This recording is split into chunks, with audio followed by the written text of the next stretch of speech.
And we're back with another episode of the Lakers Fast Break podcast. Gerald Glassford coming right back at you here from Lakers Fast Break, Pop Culture Cosmos, where we cover the latest news and trends in pop culture each and every week, twice a week, wherever you get your podcasts. On our latest episode, just want to make sure that you know we're talking the PlayStation 5 Pro, which just got announced this past week. The guys from the Super BS Gamescast and I, on the latest Pop Culture Cosmos, we are talking if it's a good deal at $700 or not, what you're getting, and if it truly is something that gamers will be interested in. We're talking about that on the latest BS Gamescast as part of the PCC Multiverse and the Pop Culture Cosmos, wherever you get your podcast. Plus also as well, of course, Inside Sports Fantasy Football, Joe Soro, who will be on in a second. I think he'll be on here in just a second. He's we had some issues, snafus as it were, so he's coming on here in just a second. He, along with Chris Sardieri, talked about week 2 in the NFL, and even though there's a game already in the books for week 2 in the NFL, there's still many more games that you can go ahead and set your lineups to. We might have the answers for you on the waiver wire, so go ahead and take a listen to our advice on Inside Sports Fantasy Football. Fight on, SC. Fight on. There you go. But also as well, of course, our good friends. First up, our members. Got to give a big shout out to our members, and that is as follows. Big shout out to Samir, JSJ, Kurt, Darren, Sports Baby, Richard, Bloodhound, and Xbox. Truly appreciate you joining us and being a part of our membership program. Don't forget, you can become a member too. There he is, the Soro World Order. All right. You can become the part of the Soro World Order. The SWO today, which for just $2.99 a month, gets you emojis. I added a couple emojis already, just to let you know in my off time. Also, as well, got some badges and big shout outs from all of us right here at the Lakers Fast Break. So if you want to, it's $2.99 a month. Plus, also, please like and subscribe. Daniel Berry Sports Highlights. Yo, also as well, John Costa, Clutch Talking Lakers Corner. Give a big shout to his channels. Plus, also as well, John McCalian channel, Lakers in 5, Empire Jeff TV. Of course, the Lakerholics crew. No Lakerholics show this weekend. They couldn't come to an agreement on time or anything like that. So I just said, let's just call it a weekend. Let's just go ahead and guys just try and have a good weekend. So no Lakerholics this weekend. I'll try to do my best to get a show in there, at least one this weekend. So we'll see what happens with that. But also go ahead and check out what they're doing at Lakerholics.com. Please like and subscribe to all those guys and follow them if you can. And make sure you like, follow, and subscribe to everything that we do right here at the Lakers Fast Break podcast. Well, a little bit of news and notes heading into the weekend for the Lakers. Starting off with something that just came down the wire within the past hour on the Twitter. And of course, Joe's favorite, Shams Charania, is reporting that Christian Koloko, who was most recently with the Toronto Raptors, former second-round pick, 7-footer, shot blocker, still has some potential.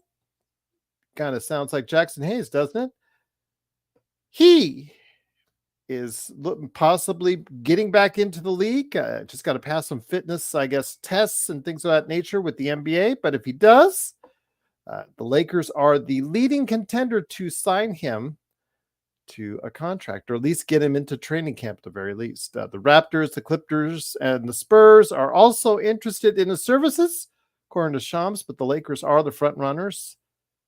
So the first question on today's news topics, we'll also be talking about the Lakers front office doing another bonehead maneuver again, as I would told Douglas Gallagher I would go ahead and talk about, and also as well, of course, Jerry West.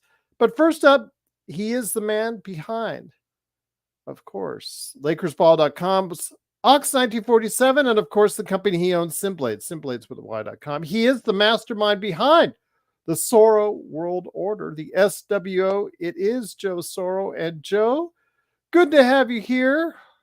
The Lakers, a couple years ago, took a flyer on a 7-footer that was a failed first-round draft choice in Jackson Hayes, and it really hasn't worked out the way that they were hoping for. He's done okay as far as a pick-and-roll guy, but not really helped us on the defensive end.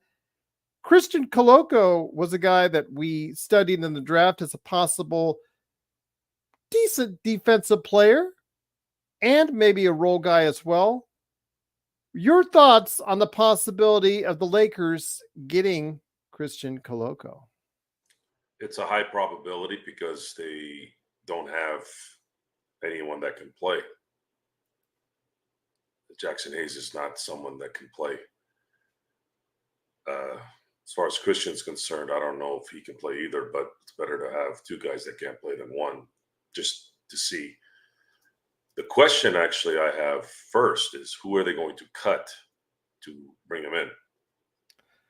And would that put them over the... Yes, it will. Good job signing Max Christie to an $8 million year contract. That was a dumb ass move. It's looking dumber by the day. This is the part where you start to realize the inept.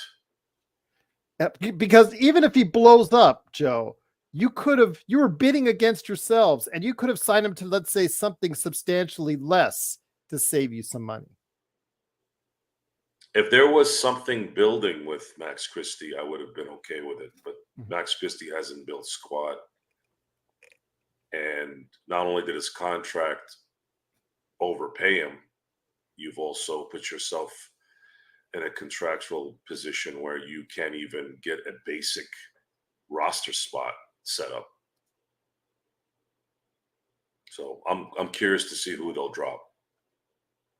That's kind of my first question, to see which one and which player they're going to drop that is going to be better than the guy they probably should drop. But there's a lot of guys you could drop in this one and not really feel the effects. So I'm curious to see which one they do.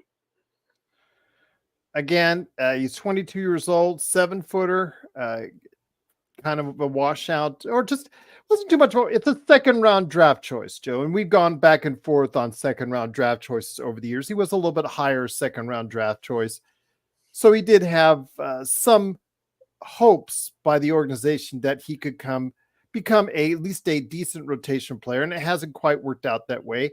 And pending the approval of the league as far as the fitness level, I guess he has to be determined that if he's fit for the NBA still. I don't know what went wrong. Well, he had blood clots. Blood clots? Okay. Yeah, which if you watch Chris Bosh's career.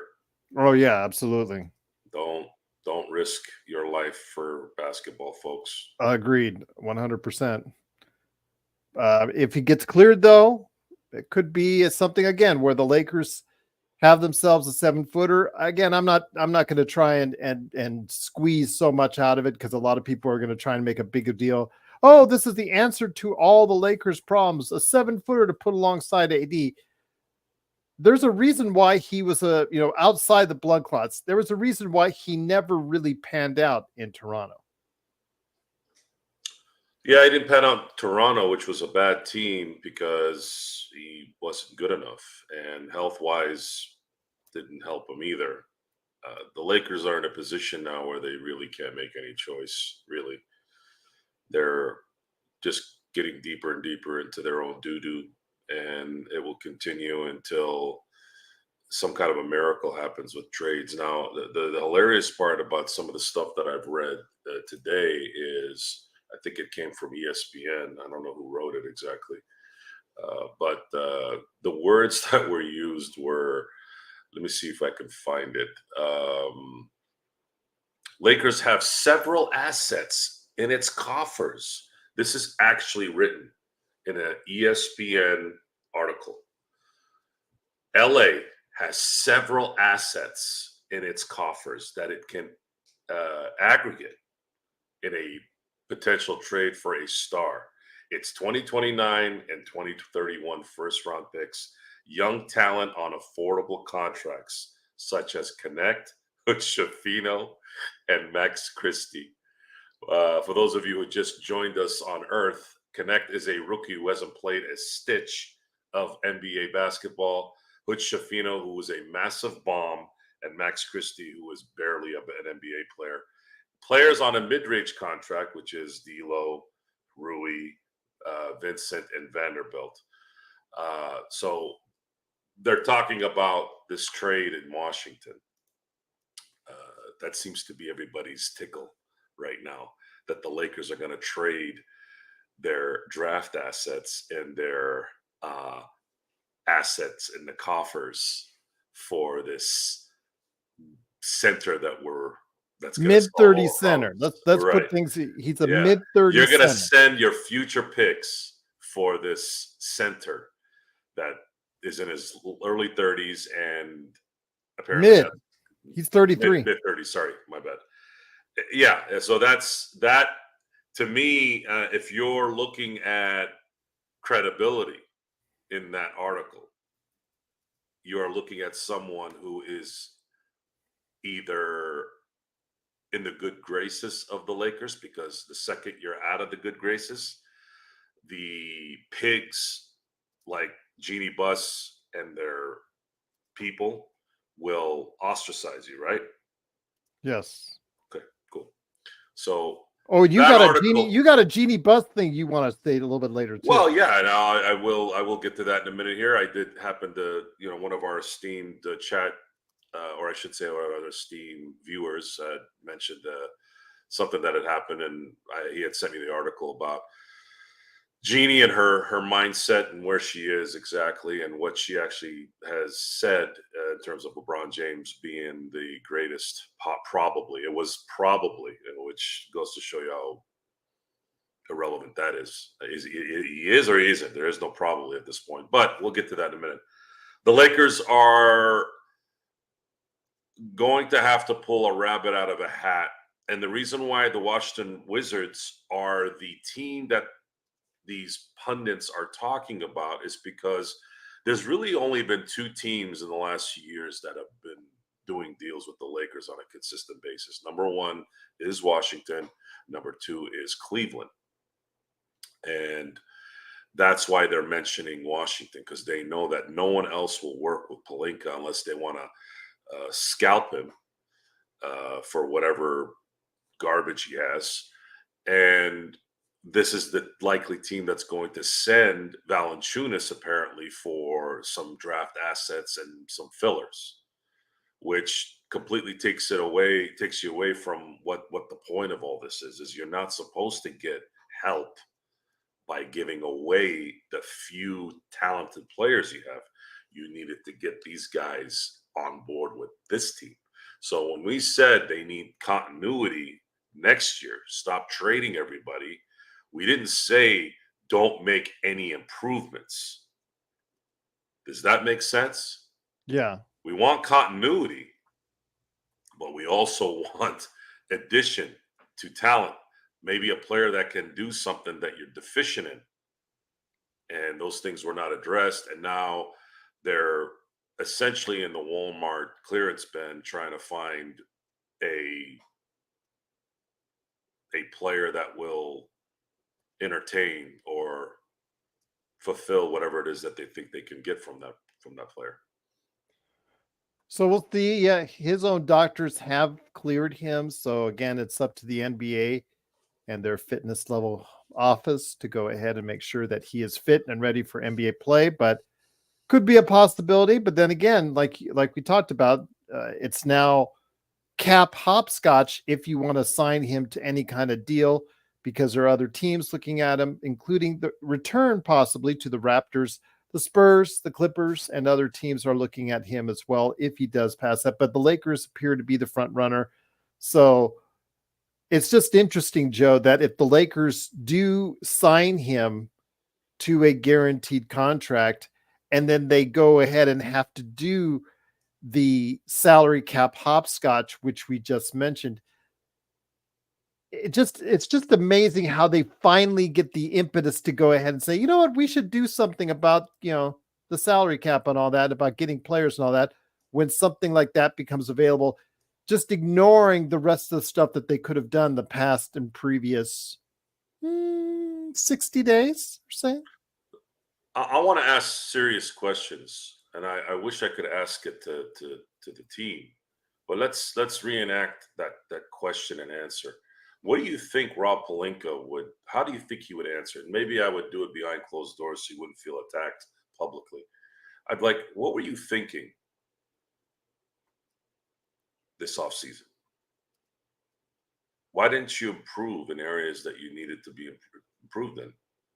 And are you delusional in thinking that a new coach who hasn't coached in any facet of the NBA is going to all of a sudden change the dynamics of your talent? Robina, let's not go that far. He did have some potential, and I was somewhat high on him as far as the late first round draft choice. I was thinking that he could fall into, and thought it would be a possibility there of him possibly able to stretch the floor, play some defense for you. He is still slight of build, so strength is still an issue there, but playing alongside an AD maybe can alleviate some of that. And again, he's had better defensive instincts than what I'm seeing right now from Jackson Hayes. But still, there's a reason why even before his health issues, Joe, he never really panned out. Even when given starting opportunities in Toronto, he just never seized the opportunity to the desire, and just never really seemed to solve the problem for Toronto. They did have to trade for their own center to Podol. They got him, which hasn't worked out well for him. And a lot of that was because Koloko, they started him and just didn't quite work out at that level yet. But that doesn't mean that, like Jackson Hayes, you take a risk on these young big guys, maybe one will hit. Ed Davis, no, don't want, no. Juan, I don't know about that. I don't know a lot about. Please stop, please. I don't know a lot about Christian, but honestly, we love you, Juan. But come on. Let's just. I think I think at the end of the day, they're just trying to get another. Slow down. They're just trying to get another big body that they can put, because you actually can't start the season with just Jackson Hayes backing up AD. Reminds me of that Dr. Pepper commercial that I just saw earlier today during the UNLV game. By the way, go Rebs. I just, where everybody gets on the hype train. Bosworth is on the hype train. Everybody's getting excited. Then all of a sudden something happens. The quarterback gets a knee injury and it gets derailed, Joe. It's like, let's slow down the hype train, okay? Well, there's nothing else to do. Yeah, that's how bad it is, Joe. That's why, and that's why it's so depressing, because all of a sudden there's this flurry of activity for the front office to figure out what they can do to get him on the team. And it's like, you had opportunities to get players similar to this, of that ilk, during the free agency period, and make the efforts necessary to make your team better before, and not have to hope a 7-footer would drop into your laps. Who are they going to cut? And if they get him, they're likely going to use him to eat up minutes so that AD isn't playing 40 minutes a game. Yep. That's it. There's no other way to look at it. And they're going to be... Dalton is not trash, Joe. Come on. Stop that. There is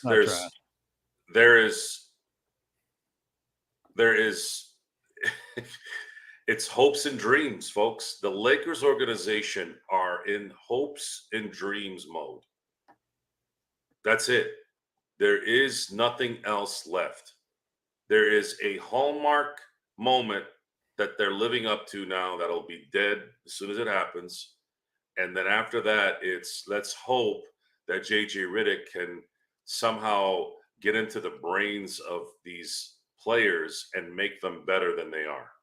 There is nothing else of substance. There is no evidence in any way that this team is going to compete for a championship based off their talent and based off their performance in the past. Once again, it is the Lakers Fast Break. It is Joe Sorrell, aka Ox1947 at LakersBall.com and Simblades with y.com, along with me, Gerald Glassford. Thanks so much again for watching, listening. Truly appreciate it. And I would wait till we get him. Yeah, let's wait. But I know what Dom says. I'm not 100% at this point, guys. Let's wait and it he out. Still has the league still has to clear him first. So Abraham, who is Koloko, again, he's a second rounder that was picked by Toronto Raptors. What, 3 years ago? This is important to understand, folks. Yeah. If the league expands, I'll get you the exact date, Abraham. Imagine this: the league is already riddled with non-talented NBA players. It's already at its. I mean, he was in the 2022 draft. You're not getting a lot of talent right now with 30 teams. You want to add another 30 players to the NBA, you will see some dreaded basketball. You want to talk about what? You want to talk about what was it that JJ Redick called the 90s era? Watered down. I think the irony there is hilarious because that's exactly what the NBA is right now. The plumbers and firemen crack. Well, he said plumbers and firemen of the 60s. Mm-hmm. Completely just desecrating Wilt Chamberlain and Bill Russell and Jerry West and Elgin Baylor and Oscar Robertson. I mean, you're talking everything about as disrespectful as you can get. The guys that built the NBA, the guys that created the foundation were just a bunch of plumbers, right? Is that it, Gerald? Yeah, that's it. And Eric do you think honestly that if those guys weren't what they were, yeah, how would the NBA be right now?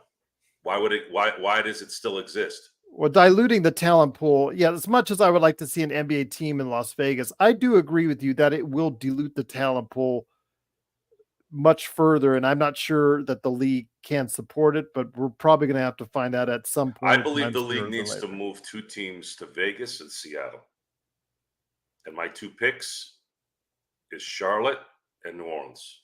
I wouldn't disagree with you there. So and that's it. That there's no other way to look at this, folks. The NBA should be at 26, honestly. 28, I'll give you 28. But 26 is when the league was at its best. And that was in the 80s. Eric Kwan says, Gerald, if their issue was getting a center, why not get Ease Missy when he was available in the draft? Because Khalil Ware, I know a lot of people were hoping he was there, but he wasn't. Or the kid from Utah, the one with the very eccentric girlfriend, I'll say that. Could have gotten him as well. He was available. I think the fact is they just need talent. This team just needs talent first, and then you try to fill the gaps after that. Because we've talked about it, Joe.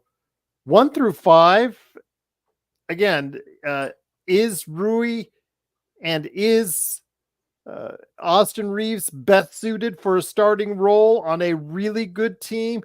Some people say yes, some people say no, but even if that's the case, after man number 5, there's some serious questions about the Lakers' talent that they have on that roster. So talent was probably the first thing that they were looking at, and Dalton Connect, based on projections in the draft, was probably the best option for many that was available. I know Stone had some other choices. I know some people had others, but a lot of people said that Dalton was, at that time, the steal of the draft based on projections. So we'll see. But yes, the Lakers do still have needs as far as supporting. Joe has talked about it past couple weeks about the rebounding deficiencies that they have. I don't know how much of that Koloko will answer because he is not the strongest guy in the world. He is still slight of build. He is a shot blocker, similar to what we thought we were getting with Hayes. Whether or not his defensive instincts will be there, I'm not sure, Joe, because again, he was given 19 starts on the Raptors and didn't get it done. So they've had to go ahead and get Podol to take his place. So we'll see what kind of opportunity that he has. He was projected in his only year of play, thought to believe that he could stretch it out to the 3-point line. And unfortunately he didn't, and he wasn't able to, and it didn't work out that way. So again, there's still a lot of speculation on if this kid can actually make a contribution. So before anybody gets on the hype train on him, Juan, I'm clearly looking at you. let's see him in action first. Let's see him get signed by the Lakers before we start projecting, him making a contribution as of yet. Well, to get back to Eric Kwan's comment about why didn't they get a center, you have to be very careful in the NBA. Filipowski, by the way. You, Filipowski. Yeah, you have to be very careful in the NBA. You cannot ever draft based off need unless it is somewhat in the second round or late first round, stuff like that. Yeah, you could do that then, but even then, I think you should always focus on getting best player available. And I do think Connect was the best player available at that point. You and I've talked about it. The Lakers don't have talent. No, and that's the problem. And if they wanted to get a center of substance, maybe they could have figured out a couple of second round picks to move up in the second round or something, to where maybe they could go. And I mean, Missy was picked 21st by the New Orleans. Or Filipowski. Remember, there was a 24-hour period of time almost let's say, almost a day period of time, Joe, between the first and second round. The Lakers could have come up with a deal like they did the previous 2 seasons when they had to do it on the fly. Remember, they moved up in the draft to get Lewis. They moved up in the draft to get Christie. They paid millions of dollars to get both of those guys before even signing them to a contract. They could have done the same to get a Filipowski that could have possibly answered some of those questions.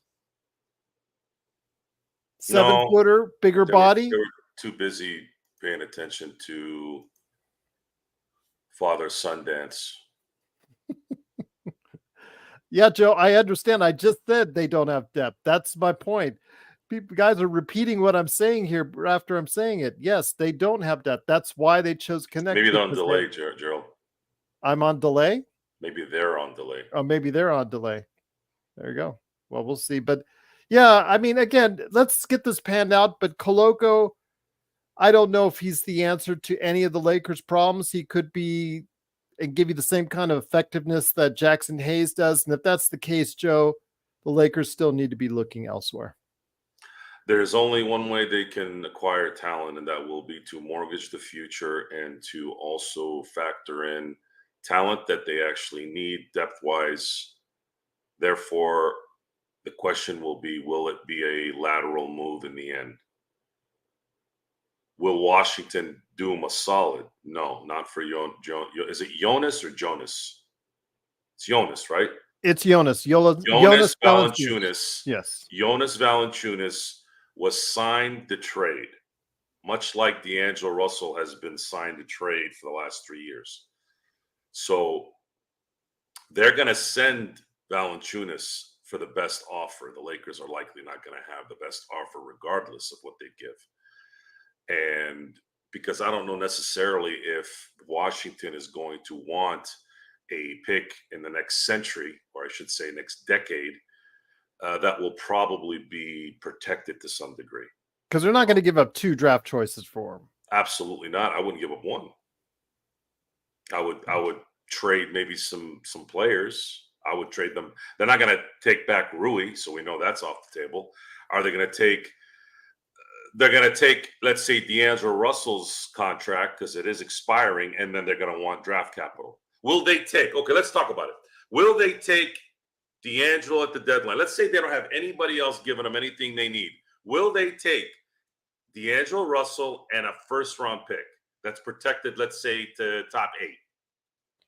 That'll clear up some of the cap. $18 million off the cap. Is that really what they did this all for? So that they can get 1 draft pick in the next 400 years? Yeah, that's why did you sign him for that 3-year deal in the first place? They're probably going to want something likely in 2025. Now, they're not going to get a lottery pick, obviously, because you're talking about a draft that's going to have a lot of talent. But they are probably thinking, well, I'd rather get something that's at least lottery protected. And maybe some team out there is a Valanciunas player away from really putting some things together so that they can maybe win a round or 2. Because not a lot of these teams are championship contenders. But what they will want is they want some playoff money at home. People don't talk about that.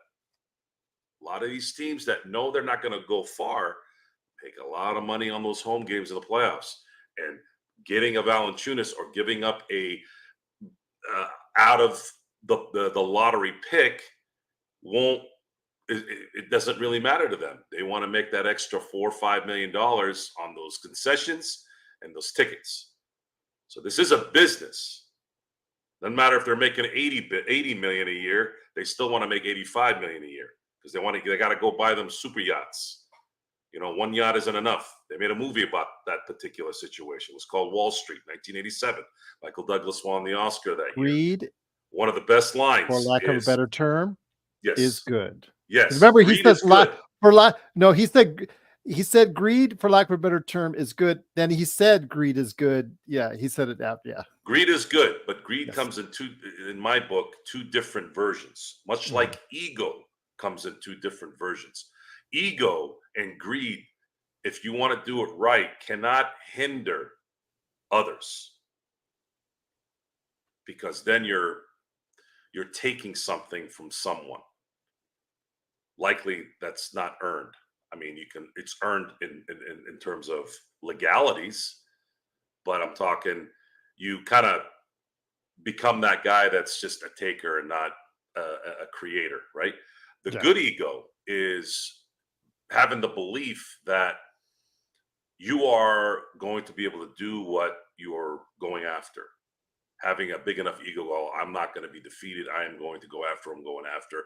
And in that path, you're not a detriment to those around you. Same thing with greed. Have the greed to, let's say if you own a business, you have unlimited options for your clients. You're greedy. I want to be the best at putting this down. I want to be the best at making this over here. Yes, the competition out there does that as well, but I'm going to do it better. And I'm going to let the market decide on who they want to go with. That's competition. That's a good thing. So the quote that always resonates in my head is when Charlie Sheen is talking to Michael Douglas, or Gordon Gekko, as I should say, he says, how many boats can you ski behind? It's a great line if you think about it. There's only one boat you can ski at a time. So why are you so greedy that you want a second boat? Because you can. Yeah. Because they're not really after the money. In that particular scenario, they're after the kill. So in basketball terms, in our discussion, it's these owners, these leaders of their franchises, whomever they are, some of them don't care about Jonas Valanciunas. It's a chess move for let's say Washington. We signed this guy because we have to still fulfill 90% of the salary cap per year. Yeah. And then later we'll use that asset so that we can acquire assets that we need for the future, which is usually draft picks and expiring contracts. Once again, it is the Lakers Fast Break. It is Joe Soro along with me, Gerald Glassford. Thanks so much again for watching this. We truly appreciate it. Juan, you got to be able to separate the individual from the performance in the front office, Juan. And with Rob Pelinka, you have to separate it. Yeah, I understand he's Kobe's agent. That was great. Kudos, awesome. But as a front office, the guy who's running the front office, as we'll talk about even more here in a second with the trainer issue, it's just, yeah. It looks like Juan might not have been on the show a couple times when I reiterated this. Juan, I have a theory about Rob Pelinka. Okay. And I used the family structure as the example. So every family I know almost has had this situation happen, including myself. So when my grandmother passed away in 1996, she was the matriarch, right? Because my grandfather passed away before I was born. But she was the matriarch. She was the leader. And when I look back at that time, I noticed that everyone was in line. I mean, we knew what certain family members were doing kind of on the side that they probably shouldn't be doing. But it was always at a very little level. It was at a little level to the point where it almost wasn't really a nuisance or an issue, but we knew it was sort of there, but it never fully bloomed because the matriarch was so well respected that they wouldn't dare chance going overboard and then having to get reprimanded. It Yeah. became it's a respect thing. Obviously, my family members, they're not gonna no my grandmother who's 5'2", wasn't gonna beat anybody up, but she was respected. The respect is what gave her the power. So when she passed away, all the hooligans started coming out of the woodwork because now they didn't have anyone to answer to. I believe Rob Pelinka's shenanigans is direct effect of Kobe not being here. Because I truly believe if Kobe was here, he would have been all over Rob Pelinka for doing what he's been doing. And if you don't believe me, that Kobe was nasty to the people around him, and I can relate to this because I'm nasty to people around me too. I want them to do better. Sometimes you got to get into their, to get them out of whatever they're doing. Ask Lamar Odom. It's on YouTube. Lamar Odom got himself in some gambling issues, and he was way in over his head. And he had to make the dreaded call to Kobe to bail him out. And he said Kobe cussed him out bad. I mean, he unleashed on him, took care of him, helped him out, and also made Lamar pay him back. He goes, oh, yeah, absolutely. I paid him back. But he got an ass chewing.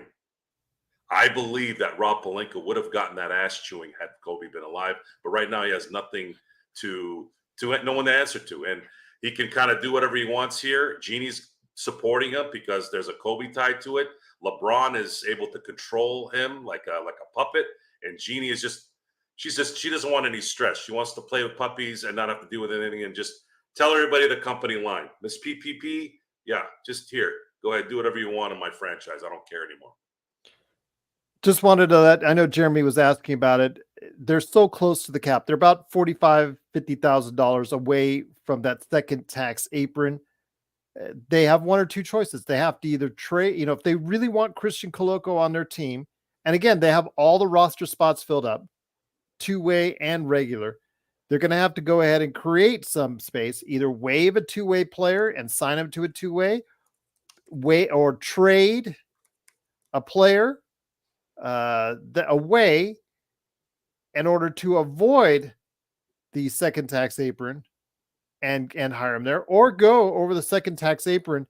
But to do that for a player like Christian Koloko, a big gamble like that, really would not be worth going over the second tax apron and incurring all the, well, first off, the fines, the taxes, the inability to go ahead and make trades or with multiple players. You have to do it on a one versus one basis.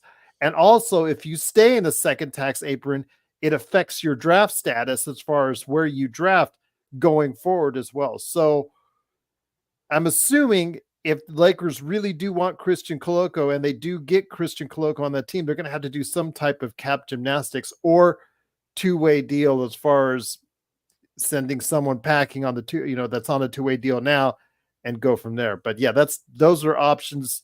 They're very limited. I don't think they would sign him to an Exhibit 10 deal because for the most part, the guys that are signing Exhibit 10 deals they're just waiving and they're just retaining their rights for South Bay Lakers, who just hired Zach Guthrie, I think, for the new coach position there.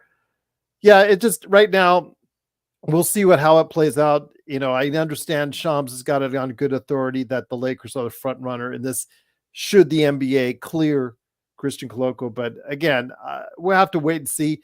He had 19 games he started in his rookie year and had the chance to go ahead and become the starting center for Toronto. And obviously Toronto, even with his health issues, thought so little of him, they decided to let his contract run its course.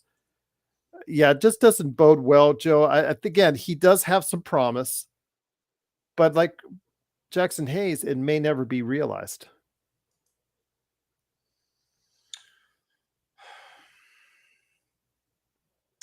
Anthony Davis is likely going to have to prepare himself to play 38 minutes a game. He played 36 last season. Didn't I say that at the end? And there was worse depth this year. Yeah. There's worse depth. At least Christian Wood played a little bit until the end. And it's not as catastrophic during the playoffs because you always shorten your rotation anyways to 7-ish, 6. Some people play 6. But that's the point of having depth during the regular season, is to keep your guys fresh for the playoffs once the rotation does shorten up. There is no arguing against the fact that if the Lakers don't make a significant trade that enhances the team, it will very unlikely make the playoffs. It's very unlikely they'll make the playoffs. 44.5 wins. If they meet that target, Joe, that only puts them in 11th place in the Western Conference, according to Vegas projections. Yeah, and they've been pretty close to the predictions the last few years. And Corey, that's a good observation. He sees Valanciunas possibly getting traded to the Knicks. I could see the Knicks trading Randall to Washington.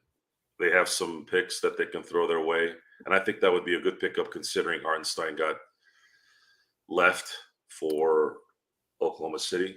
So yeah, I could definitely see them replacing. If Washington takes Randall, well, actually, no, that won't work out too bad because I think Randall's on the last year of his contract as Correct. well. And he's already stated that he's, at least what I've read, that he would be willing to play this year without an extension.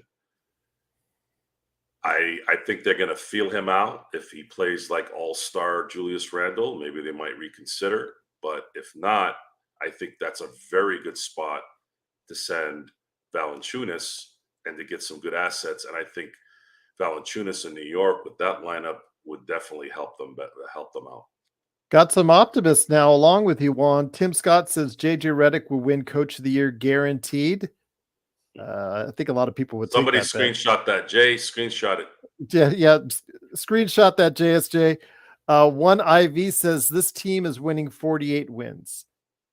In what context? Tell us why. I mean, we're on the show 300 days a year telling you why the Lakers are going to do this, going to do that. In our opinion, we've been telling you all summer why we think the Lakers are going to be where they're at. For an opinion, we want to hear you. We want to hear from you. We truly appreciate you telling us in the chat, the best Lakers chat that's out there, Lakers Fast Break. Please like and subscribe, but elaborate. Why do you think they're going to win 48 plus games? Tell us why. They did, as of now, they don't have Koloko yet. They've only made one real addition to the rotation in Dalton Connect.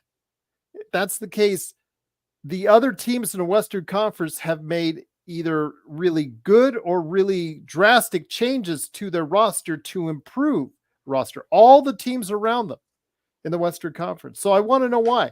Why do you think the Lakers, again, a team that stood pat, that got beaten in the first round, who didn't do as good as they did the previous year, who look like a team that's not heading in the right direction, why do you think they are going to win 48 plus games? Again, AD and LeBron, first time in a while that they played together, both of them 70 plus games, and you had 3 40% three-point shooters. That's a lot to ask for them to do the same thing again, Joe. Correct. And I'm going to answer a question first before I get to the schedule. I'm going to answer Lightning Blitz's comment. He says, this team needs to make trades. I don't care who we get. We need impact players. Yeah, LB, he said he earlier said he didn't care if we went over the second tax apron. LB, I know you don't care, and I'll be honest, I don't care either. But the genie does.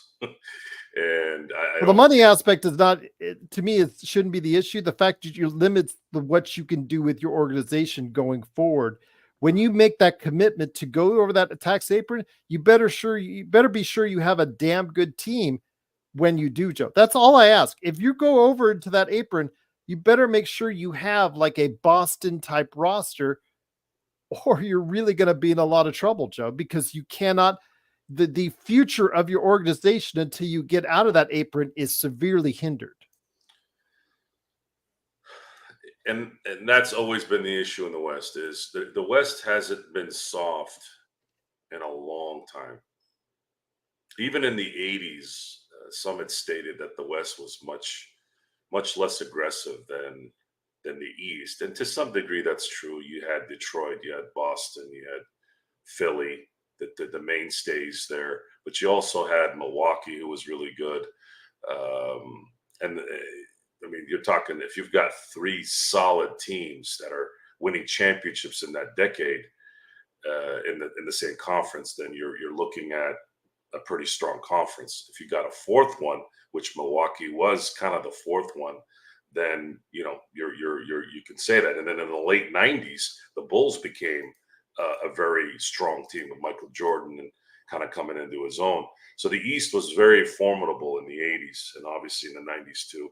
The '80s, I'd say you had the Lakers, and then Houston threw itself in there a little bit, and then once in a while you'd see San Antonio, maybe a little bit of Phoenix, but not too major. Denver a little bit, and then later on you started seeing Phoenix coming through, and maybe even Utah a little bit. But the West, other than maybe in that decade, has always had a gauntlet, and it's just not gonna. It doesn't seem like it's gonna change, and I think a lot of that has to do with the fact that most of the teams that you're looking at that are in the West. I mean, let's look at the lifestyles of certain people. You're talking about people that are playing in LA, two LA teams. You're talking about people playing in Dallas. You're talking about people playing in San Antonio. You're talking about people playing in Houston. Why are those attractions? Well, they're attractions in Texas, of course, because of tax reasons, right? Everybody wants to go to Texas to not have to pay that extra state tax.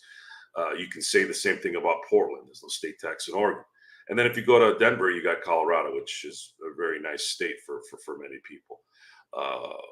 So Sacramento, again, a West Coast team, Gold State, a West Coast team, weather, things like that. So people tend to seem to migrate there, whether it's in trades, whether it's in drafting, whatever. Bottom line is it's more appealing than going to Cleveland, than going to Toronto, than going to Milwaukee. For the longest time, Boston, because of their old kind of personality. New York, because of James Dolan. No one wanted to go to New York. And then, of course, no one wants to play in Charlotte. No one wants to play in Detroit. No one wants to play in Washington. Atlanta, kind of a dark hole. So it all makes sense why the West continues to always be competitive, because it's kind of what it's depending on the cities, warm type area cities tend to, West Coast type cities tend to get a lot more love. The Lakers have to understand, or the Laker fans have to understand that this particular season coming up is not the same as last year. Okay, you're going to have two more teams that were below 10 that are going to compete. One is Houston, Utah, maybe not. But you're going to have Memphis likely coming back.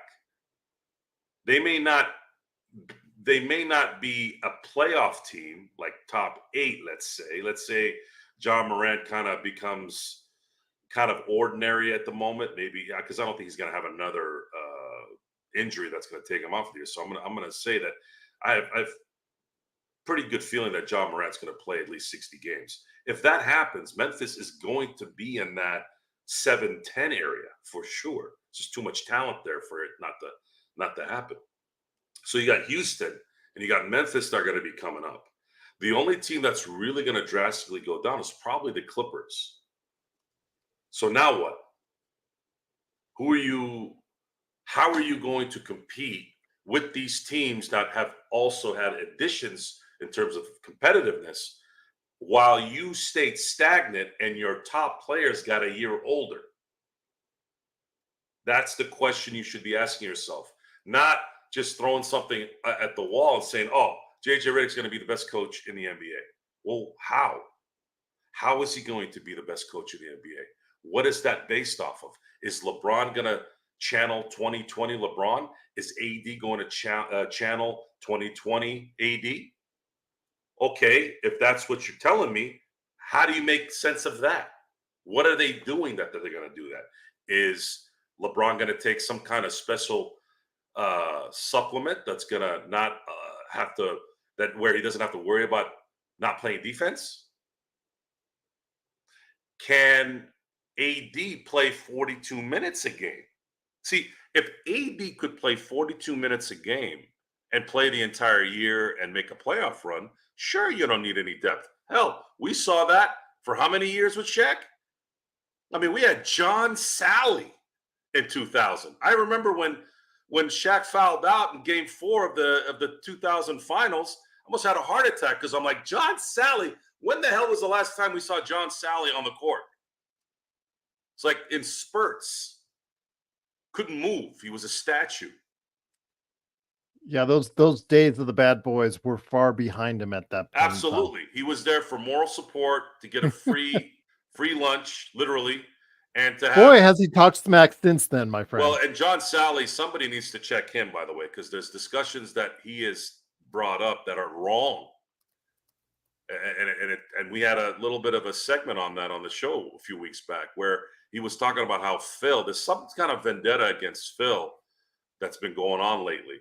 And I don't know what it is with John Sally and Phil, but the fact that that John Sally called out Phil Jackson for not letting Kobe score 81 points, watch the game and talk to Brian Shaw. They'll both refute anything that John Sally said about Phil Jackson keeping Kobe from trying to score 100 points. So if you want more information on that, I can answer it. But right now, the Lakers right now have no substance. They have no credibility in believing that they're going to be a better team this year. They have not gotten better. If you want to say they're the same, okay. And if you think that JJ Redick is going to be your white and shining armor, good luck. We'll see. So many things have to go right, Joe, just for the Lakers to get back to the same 46 wins that they had last season. The Lakers have to have the same kind of health from LeBron and AD. They have to have those three shooters shoot at a higher volume at 40%. Plus, Reeves, Connect, Christie all have to go ahead and give better contributions to the Lakers than what they had last year, because they were one of the lowest ranked teams in the number of attempts from behind the 3-point line, even though they were in the top 10 in efficiency from behind the 3-point line. So yeah, there's a lot of questions that the Lakers have to answer.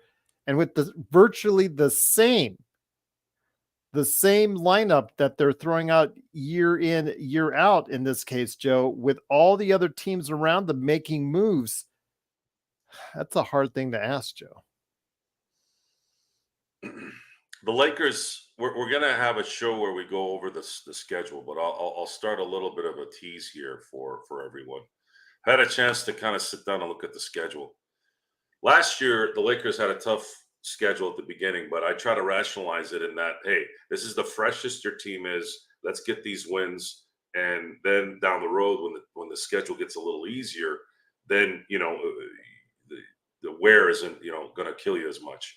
But this year, the Lakers start the season at home in the first 3 games. And all 3 teams are really good teams: Minnesota, Phoenix, and Sacramento. Then they go on an early Midwest run. They start in Phoenix, that first run, and then they start to go to Cleveland, Toronto, Detroit, and then Memphis. Now, Cleveland is a good team. Toronto isn't. Detroit isn't. And Memphis could be a good team.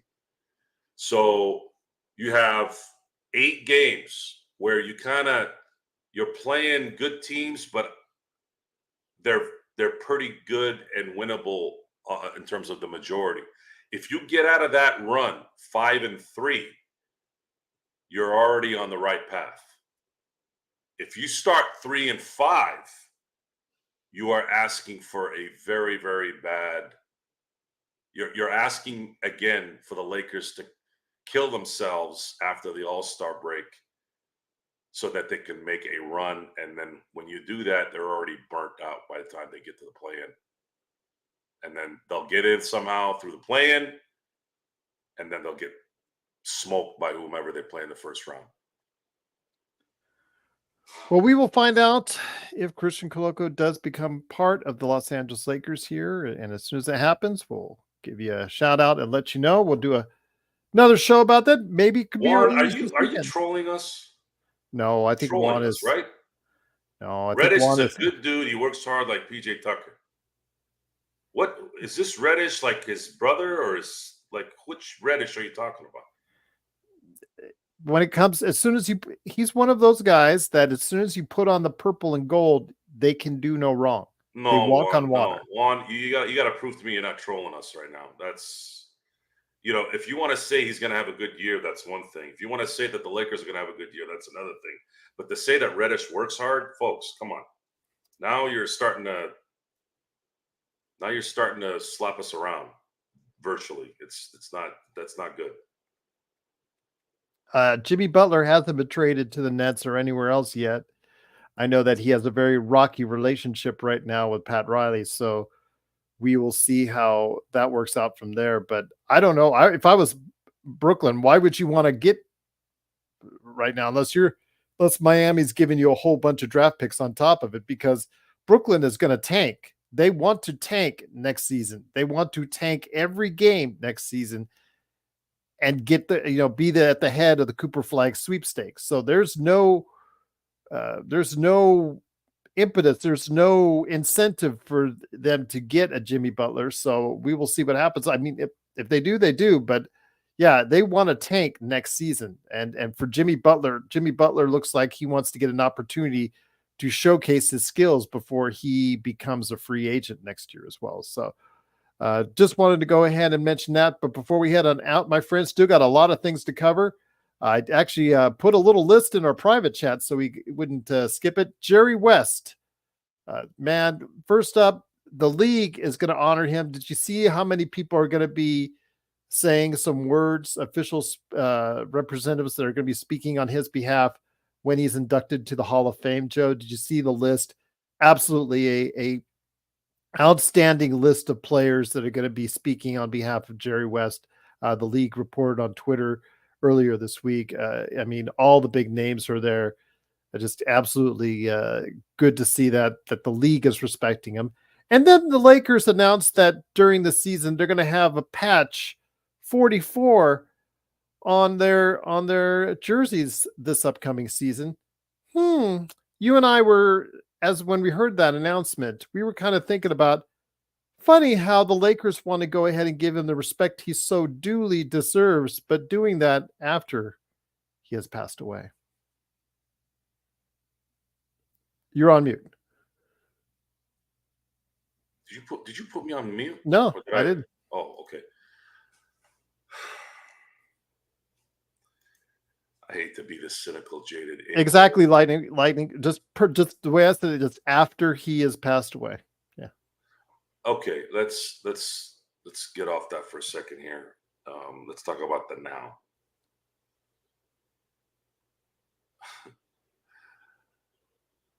When you look at the post, who posted that picture you sent me? Which one? The one with the patch on the jersey.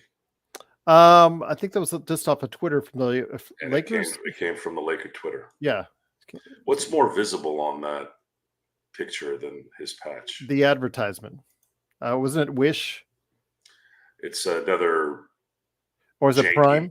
Janky version of because Prime is Prime. The Wish. I think it's the Wish of top of like top ramen. Okay, because Prime was officially announced as the official energy drink of the Los Angeles Lakers. There are displays now. I mean, seriously, this display is so it's.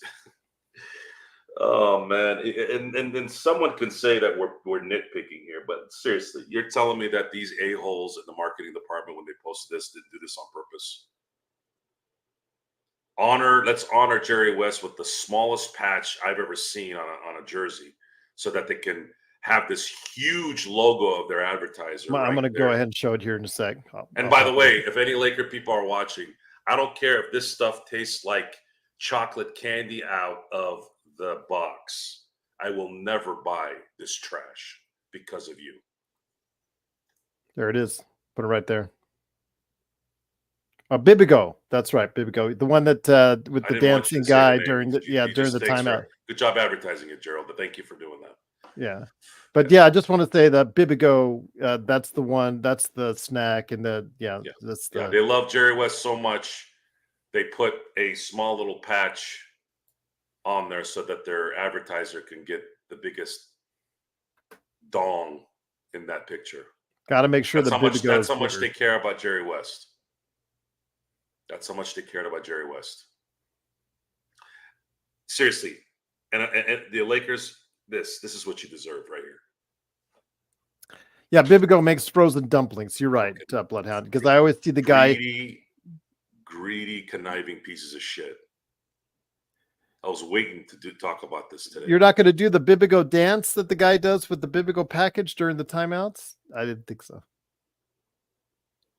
That's what I thought. That look says it all. But yeah, just the amount of disrespect, Joe, previously for Jerry West, and even to this day, like you said, the patch is pretty damn small. And I do want to go ahead and say that. Let me get you the list though out there as far as the individuals that will be honoring at his induction. I don't care about. I usually don't care about that stuff. Well, can I say it to our audience though, please? Yes. Magic Johnson, Kareem, James Worthy, Michael Cooper, Jamal Wilkes, Bob McAdoo, Pat Riley, Vlade Divac, Shaquille O'Neal, Del Harris, and Pau Gasol will all be presenters for Jerry West. I think that's a classy act. That's a class act. Very class act. So NBA did something right for once. So, but it was 8 minutes in the air fryer for I'm not understanding. What do you mean the NBA did something right? In regards to the induction, having all those presenters for Jerry West. Why does the NBA get credit for that? I'm sure they helped organize that. Do you think the Lakers went out of the way to do it? They called all those guys and said, we're honoring Jerry West. What do you think they were gonna say? No. What are we congratulating people for doing something you're supposed to do again? Man, get off my back. No, I'm gonna get off. I'm gonna be on your head.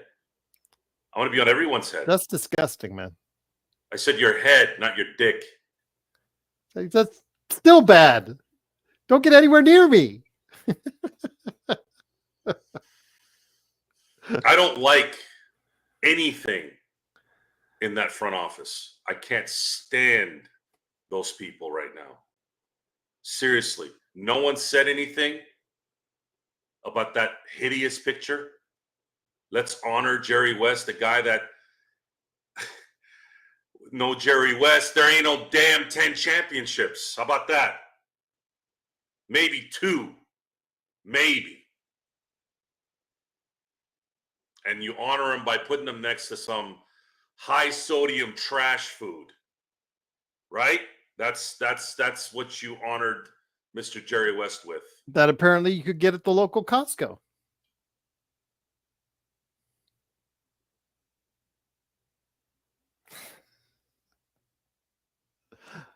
That look says it all. Yeah, just lack of respect.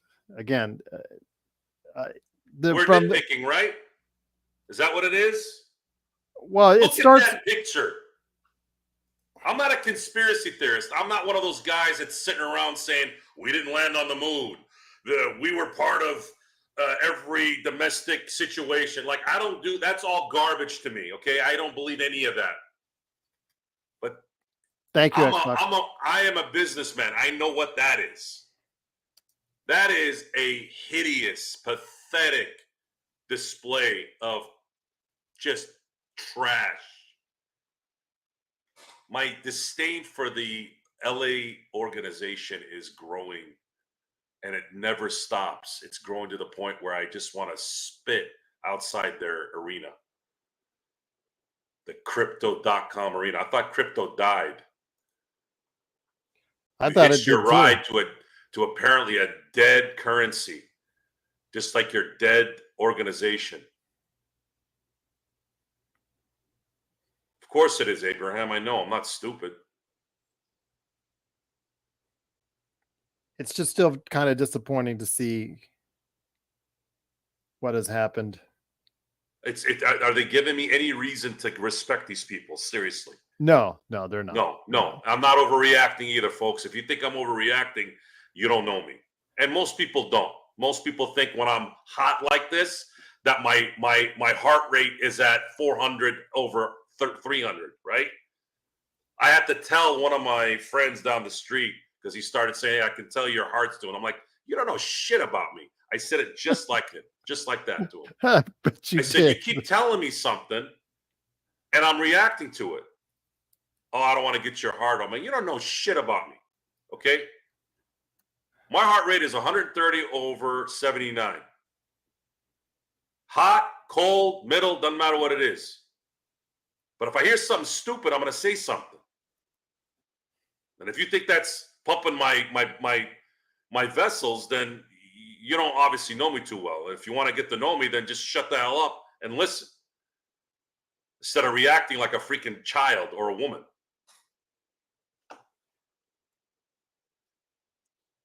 And again, there's still very much in the let's sell ourselves to any sponsor that's willing to pay the money. Prime. Forget about that. Forget about that for a second. Okay. You want to get sponsors for your business, that's fine. Okay. That's business, right? Yeah, of course.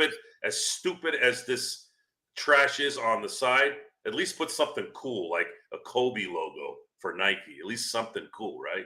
Like when I have my stuff, I have, what do I have? I have my flag, and then I got my Kobe logo. You see that? Right here. See it? Yep. You got the Under Armour stuff. That's what the shirt is. Looks clean. Looks like it's there from the beginning instead of some weird-looking, stupid logo with a beautiful golden jersey or purple or black or white and a beautiful Laker color logo and font. And then you have this stupid high-sodium food trash on your stuff. And then when you're honoring Jerry West, who built your team into what it is, into a $10 billion sale, if you wanted to sell it, you put some rinky-dink freaking fly-size freaking commemorative 44 on there next to this big trash food. Yeah, okay. Just wanted to show everybody Prime is now the official energy drink of the Los Angeles Lakers. Adding on to that, I don't know if you see that in your local stores yet, but it's here in Vegas already. So if you're out there and you get a chance to taste whatever it is, the yellow and purple, whatever flavor that is, I didn't get a chance to look that closely. Just let us know. I'm sure Cool Bro will try it at some point in time. But on that note, can we have a nice night without Cool Bro? Well, we haven't had him here the whole time. Good. So there you go. But you have to mention it. All right. Well, he's going to eat some type of garbage anyways. Before we head on out, man, the last thing you can go ahead and moan and grow about because it's the front office again blowing it. Roger Sancho just became the head athletic trainer of the Phoenix Suns.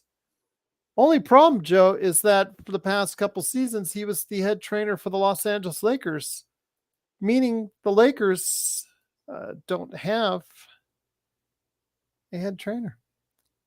And they're now putting ads out there, like Indeed.com, whatnot, looking for a head trainer. So, don't worry. Clutch will take care of that for them. Okay. They'll hire somebody. Okay. Sure they will. Yeah. They don't need a head trainer. They're okay. Okay. Save money. Just a few weeks left before training camp starts. And they're already in formal workouts. They're already there at the UCLA Health Center. No, Juan, no. Optimism is not bad. No, it's not.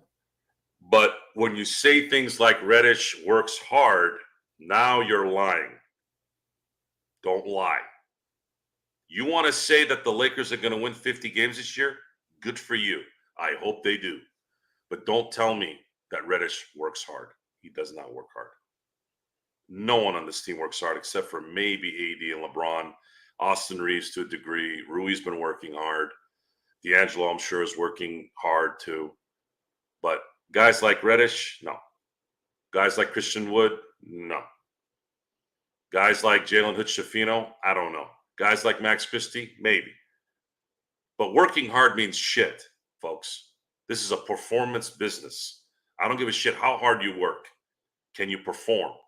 And that's life. If you're getting up early every morning, working out, eating well, good, stable home, yet you come to work and you can't write a single thing that makes any difference in work, in terms of work, you suck. I'm sorry. I know that Richard talked about how we really haven't addressed our needs in regards to defense in the backcourt or rebounding. Christian Koloko doesn't change that aspect of it because, yes, he's a 7-footer, but he is a very lean and thin 7-footer, which is part of the reason why he was. The NBA is watered down. It's watered down now. And the rules are making it watered down even more.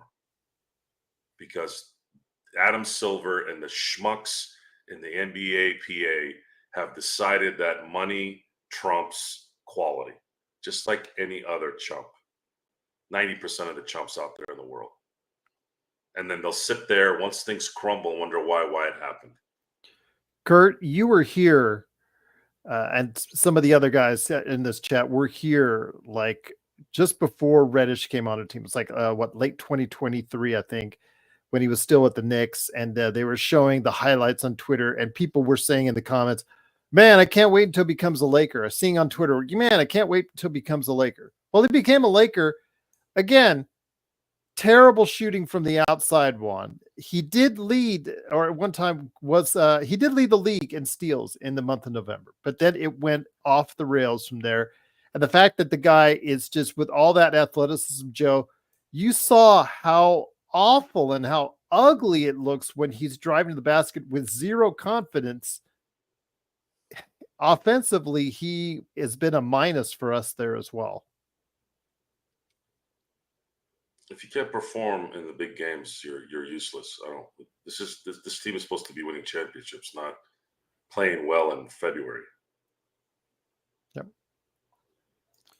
So before we head on out, my friend, I know that you want to talk about what Courtside Lakers, our good friend, dropped on us. Courtside Lakers on Instagram. He sent over, I think, a story on Genie Bus. Your thoughts, and could you elaborate a little bit more on the Genie Bus, the latest Genie Bus thing that got you mad? Do I have to? Yes. Well, you were kind of vague earlier. The article talks about how she's talking about women's wrestling and how cool that is, and then of course there's the Women of Wrestling company that she owns. Yeah, and then there's stupid comment about she thinks that LeBron might be the best ever. I'm gonna post the link there in the chat. So I didn't think her tongue could be up his ass any more than I thought until today. Oh, I told you before. Remember that when LeBron sat out that game and he had Linda Rambis on one arm and Jeannie on the other arm? Told you that he was just licking his chops. Got everything that he wanted. Told you he would. What's up, Juan? We have not signed him as of yet. Again, he has to clear, as astutely pointed out by Kurt Affair, he still has to clear. He's got everything he wants, huh? At what price? Collateral damage, Joe, in his estimation. 4 championships in 25 years. 23, sorry. Is that what he's going to end up with? It's beginning to look like that, Joe. The window is closing very fast. So if I'm in a room with LeBron James and I point out 4 championships in 23 years, let's say he stops, forget 23, let's say he retires at the end of this year and he doesn't win. 4 championships in 22 years.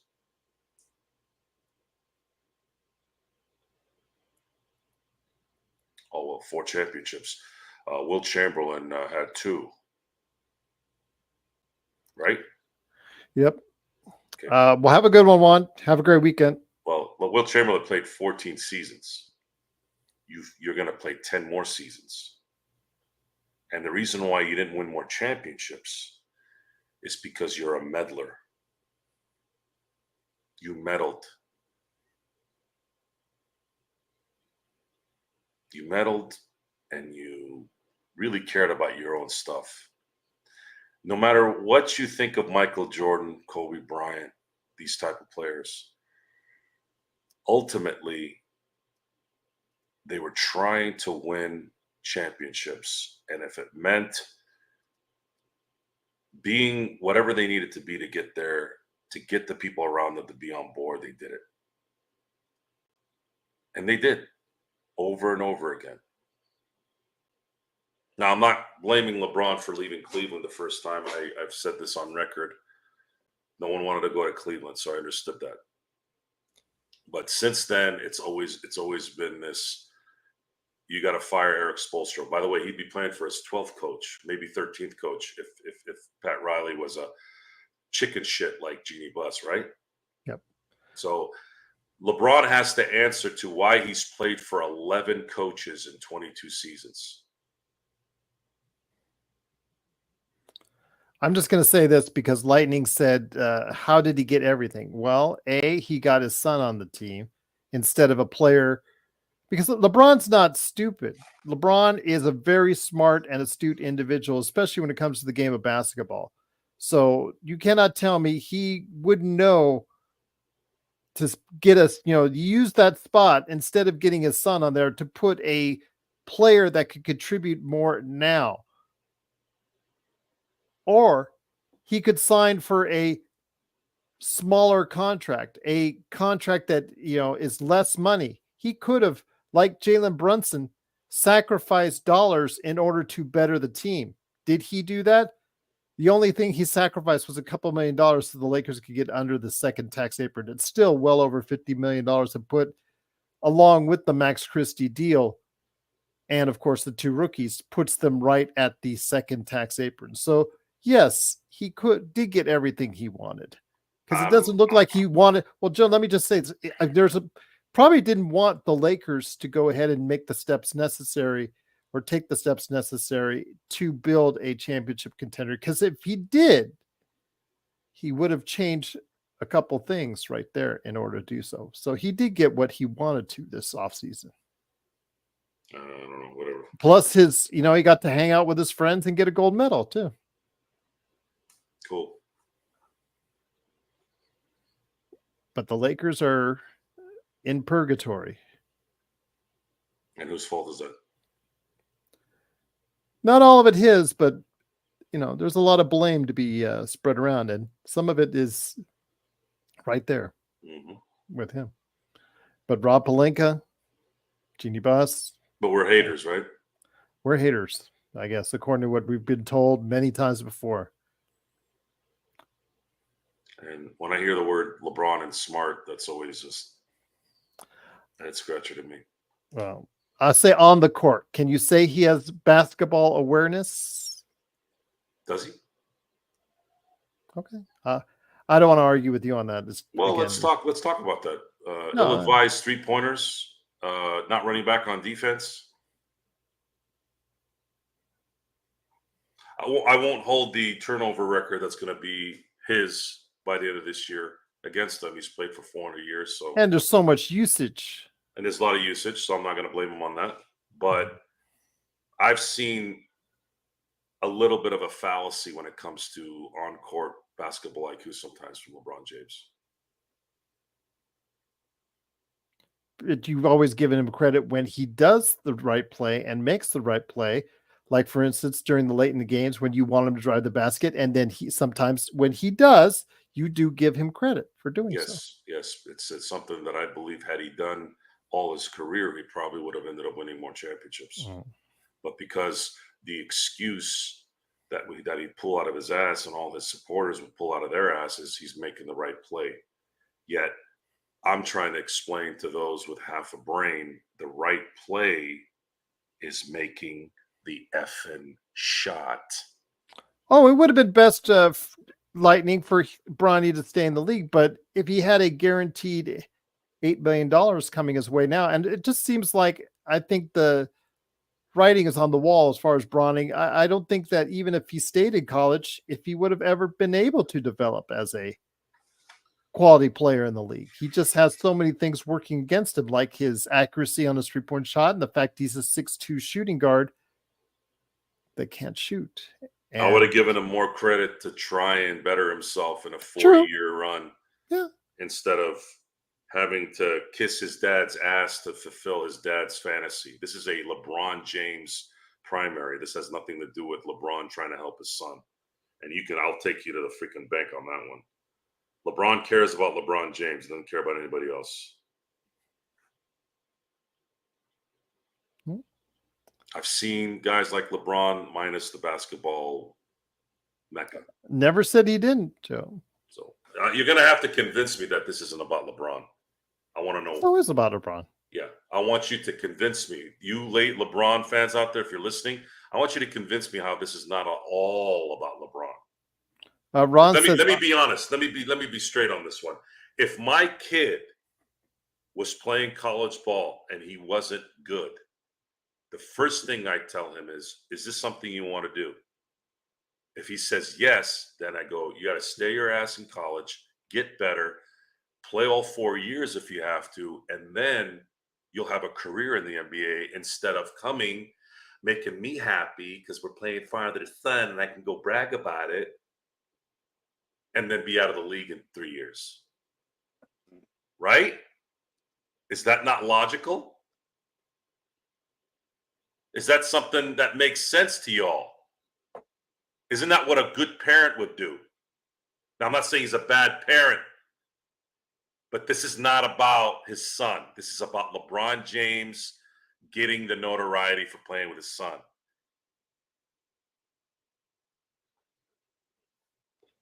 Don't get me started on Tyreek Hill.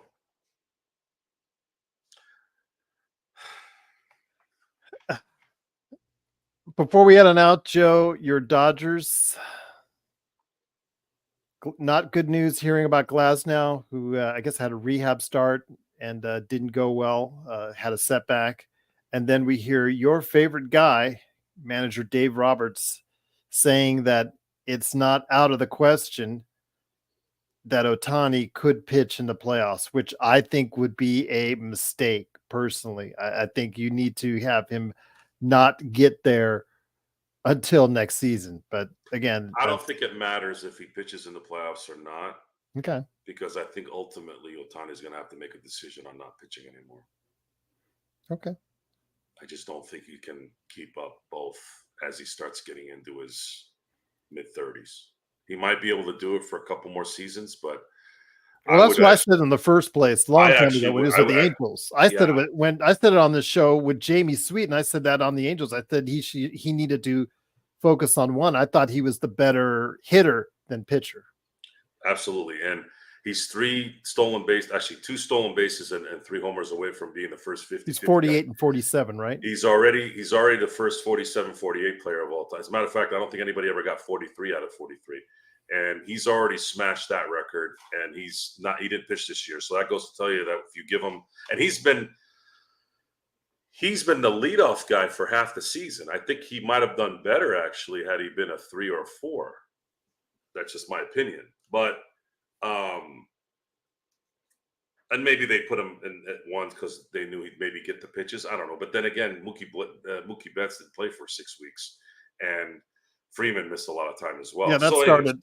Anyways, I'm kind of getting off track here, but that started the downhill. I have this. Once those injuries I have this kind of thought in my head today. Actually, when I've already known that there might have been discussions months ago about him possibly pitching in the playoffs. So I have this thought in my head of being on the road, and it's top of the ninth, and Ohtani hits a home run, and they're up 2-1, and then he ends up closing the game. I mean, that would be iconic. And as far as the Dodgers pitching staff is concerned, Glasnow has 2 weeks to get better. If he doesn't get better, that means the Dodgers are going to have to go into the playoffs with Flaherty and Yamamoto as the 1 and 2, and then pray to God that guys like Bobby Miller, because I think Kershaw's done, by the way, and I'm hoping he is, because that situation will save Dave Roberts from himself as long as he's not available. Xbox, I've been watching the chat. Joe Ingles he has his opinions, but it's nothing been full of vitriol or anything, nothing racist or anything that we've seen that's been truly offensive. Man, he just has his thoughts, has his opinions. If he doesn't like a certain player, he doesn't like a certain player. My gosh, people can have different opinions on that. It is what it is, guys. You know, shouldn't time out or shouldn't kick out somebody who just has a differing opinion on a player. Folks, we need to reiterate this. When we come back at someone for an opinion and we're not in agreement, or even if they don't like the Lakers or that something like that, doesn't mean they have to agree to us. Yeah. And I don't actually mind banter. You want to talk some smack, talk smack. That's good. Just don't say racist stuff. And yeah, that's what we don't tolerate racism or That's dude, you gotta relax, guys. We're not Genie Bus. We're not gonna go and be a I'm gonna start. I'm trying to do the show. I mean, that's why I make you guys mods. So we're not the Lakers where they kick out people who don't agree with them. Well, yeah, and I mean the mods have to go ahead and make sure they regulate that kind of stuff. At least they have to give out warnings to say, hey, that's not tolerated in this chat. You know, you guys, if you want me to watch the chat, I've got a trigger finger. I've got to go. I'll go ahead and if I don't like it, boom, out you go. So if you guys want me modding the chat, you guys may not like me modding the chat. So the mods that like JSJ and others in there, you guys got to watch that and be more careful. And if somebody is being disrespectful to another member, you got to just tell them, hey, please, you got to be more respectful to each other. You can disagree. We can all disagree. But please, we can go ahead and do it in a respectful fashion. Come on. Got to keep this thing light. It's just basketball we're talking about here. It's not like we're trying to negotiate, whatever world problem that's out there. We're just trying to talk basketball here and try and keep you entertained this weekend. So, and trying to figure out if the Lakers actually can be able to improve their team, or will they improve their team? So, but again, it is the Lakers fast break. Just please, come on. Let's all be better to each other. And if that's the case, JSJ, you said you wanted to be a mod. I remember you wanted to become a mod. So come on, JSJ. I know you, man. You gotta make sure you keep these guys all together in line. And if somebody gets out of line, if somebody's getting on another member of the chat in a disrespectful fashion that goes over the line, you guys got to help us out, please. How busy is Vegas today? Not too busy. Not too busy, Henry. Both are out there right now. I know the Spheres, big deal tomorrow with the UFC. I get it, but it's not that bad. There's just some traffic issues around downtown, but it's not that bad. It's not that bad. Nothing like we can't handle, especially with the Raiders coming as well. So yeah, it's another weekend here in Vegas. Although if you try to buy seats for that Sphere at UFC, what is it? $600, I think is the entry point.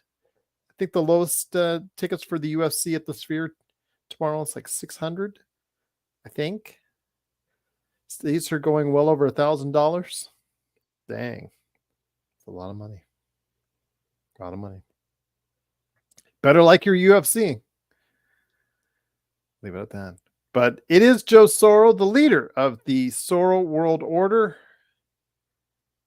Right here for you. It is, of course, the Lakers Fast Break. Truly appreciate you joining us. Again, big shout out to everybody out there as part of the chat. The chat that I hope gets along better. So you don't want me modding it. Because if you're paying on my side, I'll just let you go. So I've got mods in there for a reason. So if you want to stay a mod, please. Anybody out. No, see, joke, yeah, but that's the thing. I'm a little different. I like the heat. But anyways, yeah, mods, please help us do a better job of getting this to be, like it always is, the best Lakers chat room that's out there right here at the Lakers Fast Break. So for Joe Sorrell, Mr. Smiley there, it's Gerald Glassford. Thanks again for watching this thing. We'll try to do something at some time this week, and probably a Sunday show to give you an update of what's going on with Christian Koloko and the Lakers and so much more. We'll go ahead and make sure you do that. No Lakerholics this weekend. They couldn't figure out a day and time to get together. As always, they're back and forth. Old people. Yeah. They probably have their spouses telling them what to do all day too. Yep, absolutely. But we do appreciate all the new faces. Another thing I want to tell you all, for those of you who aren't married, don't ever be a ballless, balls in the purse type of guy. It's not healthy. And with that sage advice, on that note, it is the Lakers Fast Break. It's the Sorrel World Order, SWO. So when does the t-shirts come out? That would be probably a copyright infringement situation. Oh, absolutely. They would be. I don't even know if they could probably do this, right? Yeah. If they really wanted to, but yeah, they're not going to do that because you're blocking it. That's why they can't see the world behind your head. So that wasn't done on purpose either. That's just how the thing plays. Yeah, but you could. So if you got a cease and desist from TKO, you could say, "Hey, I don't know what that second word is. That second word may not be world, maybe wonder. I don't know. Could be anything." So it's only world order now. See, yeah, there you go. Either way, all right, absolutely. Sorrow world. How about that?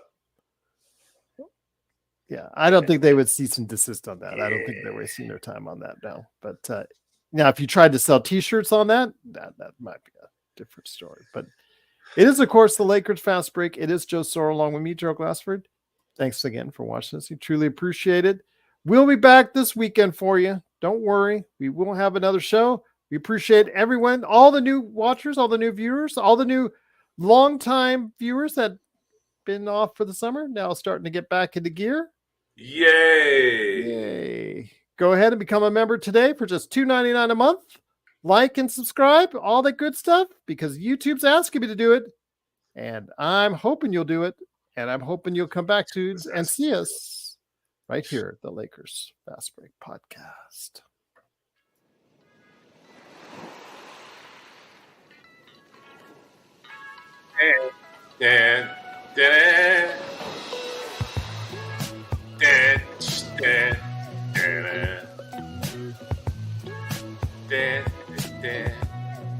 Our summer may never end here in Vegas, sports baby. Do we have the rights to this song? Mm-hmm.